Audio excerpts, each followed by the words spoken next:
Adapun pegawai yang menyekolahkan SK-nya,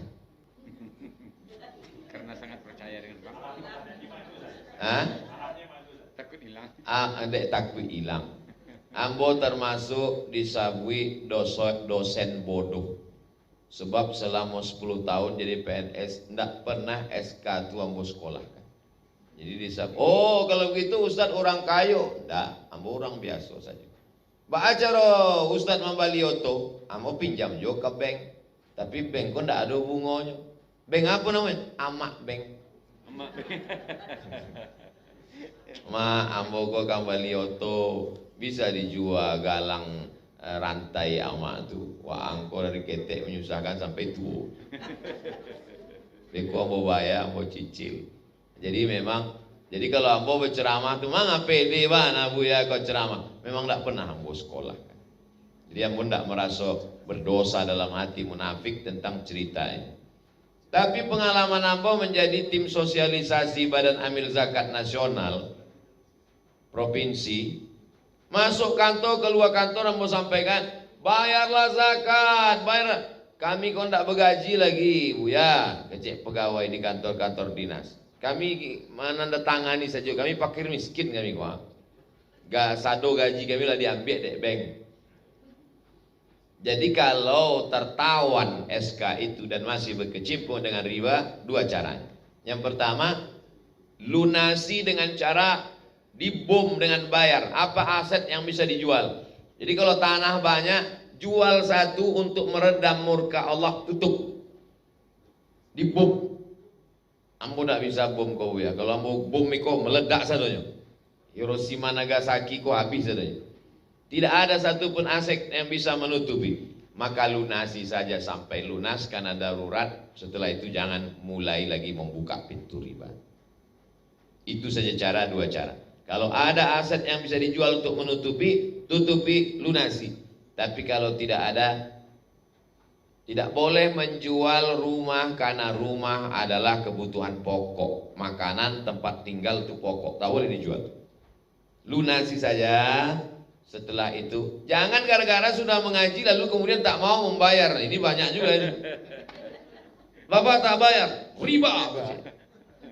Rupanya dek jadiak surang. Padahal dia sudah menandatangani. Jadi banyak juga orang melapor ke saya. Ini Pak Ustadz banyak orang sudah pengajian dia tidak mau bayar. Saya bilang tidak bisa. Karena dia menandatangani itu dengan penuh kesadaran. Ada hitam di atas putih. Dia mesti bayar. Nah ini caranya cuman bayari lunasi. Setelah itu jangan lagi bergelimang dengan riba. Sekarang banyak orang mau hidup tenang tapi dipenuhi hutang. Ambo kuliah di Mesir tidak ada hutang. Hidup ambo tidak kayo tapi ambo tidak mau berhutang. Memang dari dulu. Pulang ke Pekanbaru hidup ambo sangat sederhana. Ambo tidak mau berhutang. Sampai kini tidak ada hutang. Bagi ambo lebih baik ambo hidup apa adanya daripada ambo malam makan lalok sadu ambo hutang. Kini orang ingin menunjukkan high style, menunjukkan depan banyak bahwa dia perfect, sempurna, tapi utang. Semua yang ada di rumah hutang, ceret pun hutang. Satu-satunya yang lunas cie bininya, dek Pak Kuah. Jadi ambo selalu sampaikan jangan hidup berhutang, karena orang mati menghadap Allah. Di antara yang menghalangi roh adalah hutang. Ayat yang paling panjang dalam Al-Quran Al-Baqarah 282. Ya ayyuhalladzina amanu, wahai orang beriman, idza tadayantum, kalau kamu menjalin transaksi hutang piutang, bidainin hutang piutang. Oleh sebab itu, tapi bagi yang sedang berhutang, jangan gara-gara ini besok subuh tidak boleh. Tetap. Maka lunasi, setelah itu jangan buka pintu lagi. Ini tentang masalah riba. Tapi kalau ke bank syariah Pak Ustadz, di bank syariah itu akadnya murabahah permodalan, mudharabah bagi hasil jual beli. Jadi boleh. Silakan berinteraksi dengan bank syariah. Ibu Efni, bagaimana kami mengevaluasi diri kami? Pertama, tentu tiangnya sholat. mulailah membeli buku bacaan sholat, pahami. Saya tidak suruh hafal kosakata per kata, enggak. Pahami saja secara umum. Yang baca Allahumma ba'id baini wa baina khataayaya kama ba'adta bainal masyriqi wal maghrib. Yang baca Allahu Akbar kabira inna salati wa nusuki. Pahami secara umum. Karena saya pun sulit untuk menghafal lagi per kata. Beli juz amma terjemahan supaya semakin khusyuk sholat kita kalau kita pahami satu persatu. Sholatnya dulu, kualitas sholat.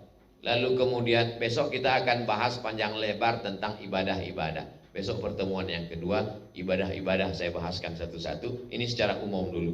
Lalu kemudian yang kedua adalah setelah sholat, wa aqimus sholat wa atuz zakah. Zakat saya Pak Ustaz tak ada lagi karena tak cukup. Infak dan sodaqah. Jangan sampai tidak berinfak sodaqah. Diutamakan yang sekeliling dekat rumah dulu. Ada tetangga kelaparan. Kalau ada tetangga, ada keluarga. Keluarga lebih dulu. As-sadaqatu 'alal fuqara sadaqah. Was-sadaqatu 'alal qurba sadaqatun wasilah. Kalau sedekah kepada tetangga, nilainya cuma satu, sedekah. Tapi kalau sedekah kepada keluarga yang susah, nilainya dua, sedekah dan menyambung tali silaturahim. Tapi biasanya orang tak mau sedekah ke keluarga, dia lebih mau sedekah ke orang lain. Karena kalau sedekah ke keluarga ini banyak kurang banyak. Masa keluarga cuma ngasih segitu, kata dia. Maka orang lebih mau memberi ke orang lain. Lalu kemudian setelah sedekah adalah puasa. Coba hitung puasa-puasa dulu. Yang sanggup puasa, yang tak sanggup puasa jangan paksakan, karena Allah tidak mewajibkan, tidak memaksakan. Maka wa 'alal ladzina yutiqunahu, bagi yang tak mampu, fidyatun ta'amu miskin, bayar fidyah. Salat, zakat, puasa. Adapun haji dan umrah itu tidak mampu bagi, tidak mau, wajib bagi yang tidak mampu. Saya insya Allah duit berangkat ada, tapi saya tak sanggup cucuk hidung 5 kali. Akan berangkat cucuk hidung, masuk pesawat cucuk hidung, sampai ke Makkah cucuk hidung, ke Masjidil Haram cucuk hidung, pulang dari Makkah sagadang terowongan Mina hidung apa? Untung ada masker, tak tutupinya. Nah, oleh sebab itu jangan paksakan diri. Jangan paksakan diri untuk haji, untuk umrah, karena itu manis tata'a ilaihi sabila, bagi yang mampu. Itu aja dalam rukun iman: syahadat, salat, zakat, puasa, haji. Adapun ibadah yang lain, silaturahim, ikut pengajian, menuntut ilmu, ini ibadah yang sifatnya bukan primer, tapi dia sekunder. Yang pokok-pokoknya, yang tiang-tiangnya tadi perhatikan: sholat, zakat, puasa, maka insya Allah selamat. Tapi kalau ibu rutin ikut kajian, maka insya Allah nanti akan ada amalan-amalan, zikir-zikir, bacaan-bacaan. Besok kita akan bahas panjang lebar tentang amalan-amalan, dari mulai sholat-sholat sunat, puasa-puasa sunat, zikir-zikir dan lain sebagainya. Kemudian ibu baru daulai halak kita sasudena.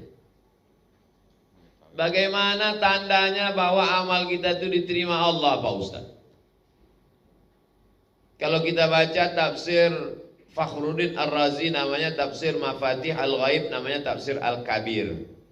Tidak ada yang tahu siapa yang diterima hajinya, apakah mabrur atau mardud. Tak ada yang tahu siapa yang diterima sholatnya, apakah dapat sholat wusta atau tidak. Tak ada yang tahu siapa yang diterima taubat nasuhanya. Tak ada yang tahu siapa yang dapat Lailatul Qadar. Mengapa kita tak tahu? Supaya kita senantiasa berharap dan cemas, jangan-jangan amal kita ini tak diterima Allah. Jadi sampai sekarang belum ada reportnya macam SMS. Sholat Anda sudah diterima. Ada centang birunya. Jadi supaya apa? Senantiasa kita berharap, Rabbana taqabbal minna sholatana wa siyamana wa qiyamana. Terimalah sholat kami, ibadah kami, puasa kami, wa taqasyu'ana wa ta'abudana. Tapi ciri-cirinya ada. Apa itu ciri amal diterima? Ada perubahan. Sebelum sholat, pelitnya minta ampun. Setelah ikut hijrah pengajian, alhamdulillah Pak Ustadz, teman saya itu dulu minta ampun pelit. Kalau makan sama dia pas giliran bayar, pura-pura dia mencret Pak Ustadz. Tapi setelah ikut pengajian Ustadz ini saya tengok ada perubahan. Mau dia bayar? Bayar untuk diri dia sendiri mau Pak Ustadz. Jadilah daripada indah. Lawan saya ini pelitnya minta ampun Pak Ustadz. Kalau lewat kotak di depan, sibuklah mencari duit abu-abu yang lusuh.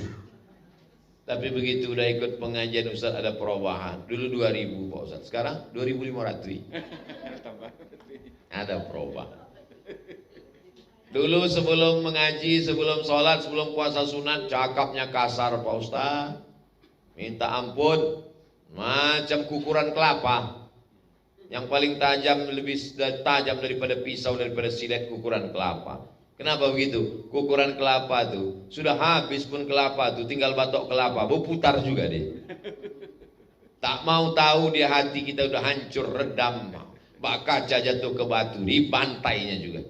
Sampai akhirnya kita pingsan, berdarah-darah, permisi, baru dia berhenti. Sudah pulang kita ke rumah, di WA-nya juga lagi. Ini tidak ada perubahan. Jadi kita evaluasi diri kita sendiri, makin takut pada Allah, makin khawatir amal tak diterima, makin takut su'ul khatimah, makin takut jangan-jangan nanti mati tak ada membawa amal apa-apa, jangan-jangan kita jauh dari rahmat Allah. Kita mendekat dengan Allah itu dengan dua sayap, macam burung yang terbang balik ke sarang. Sayap yang pertama adalah khauf, takut. Sayap yang kedua adalah roja, berharap. Takut tak masuk surga, takut masuk neraka, berharap ingin masuk ke dalam surga Allah. Takut tak dapat syafaat, berharap berjumpa dengan Nabi. Maka dalam surat Al-Kahfi ayat yang terakhir, faman kana yarju liqa'a rabbih, siapa yang berharap berjumpa dengan Allah, falyamal amalan salihah, hendaklah dia beramal saleh, wala yusyrik bi ibadati rabbih ahada, jangan syirik mempersekutukan Allah. Itu Ibu Daulay. Demikian, wallahu a'lam.